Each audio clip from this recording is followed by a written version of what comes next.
কাগজে কলমে চ্যাম্পিয়ন্স লিগের নকআউট পর্ব নিশ্চিত করেছে defending champion Paris Saint Germain. তবে লিসবনে স্পোর্টিং এর কাছে শেষ মুহূর্তের গোলে অপ্রত্যাশিত হারে হতাশা নিয়ে মাঠ ছাড়তে হয় ফরাসি জায়ান্টদের। ম্যাচের প্রথমার্ধে হয়নি তেমন কোনো অ্যাটাক বা কাউন্টার অ্যাটাক, তবে বিরতির পর ম্যাচটি জমজমাট হয়ে ওঠে। ম্যাচ জুড়ে বল দখল, আক্রমণ আর শট সব দিকেই আধিপত্য ছিল পিএসজি। 70% বেশি বল দখলে রেখে 28টি শট নেয় লুইস এনরিকের দল, তবে গোলের খাতায় তার প্রতিফলন হয়নি।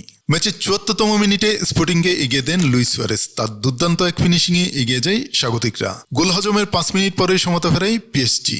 বদলি খেলোয়াড় কবিচা কাবারাত স্কেলিয়া বাগানো শটে বল পাঠান গোলপোস্টের টপ কর্নারে, কিন্তু ড্রামা অপেক্ষা করছিল ম্যাচের শেষ মুহূর্তে। যোগ করার সময় ঠিক আগে দূরপাল্লার শট ঠিকমতো সামলাতে ব্যর্থ হন পিএসজি গোলরক্ষক লুকাস শেভালিয়ার। ফিরতি বল জালে পাঠিয়ে স্পোর্টিংকে জয় এনে দেন কলম্বিয়ান ফরওয়ার্ড সুয়ারেস। এই জয়ে চ্যাম্পিয়ন্স লিগে টানা চতুর্থবারের মতো ঘরের মাঠে জয় পেল স্পোর্টিং, যা তাদের ইতিহাসে প্রথম। 13 পয়েন্ট নিয়ে তারা উঠে আসে 6ষ্ঠ স্থানে। অন্যদিকে 7 ম্যাচে 4 জয় ও 1 ড্রয়ে 13 পয়েন্ট নিয়ে 5 নম্বরে আছে পিএসজি।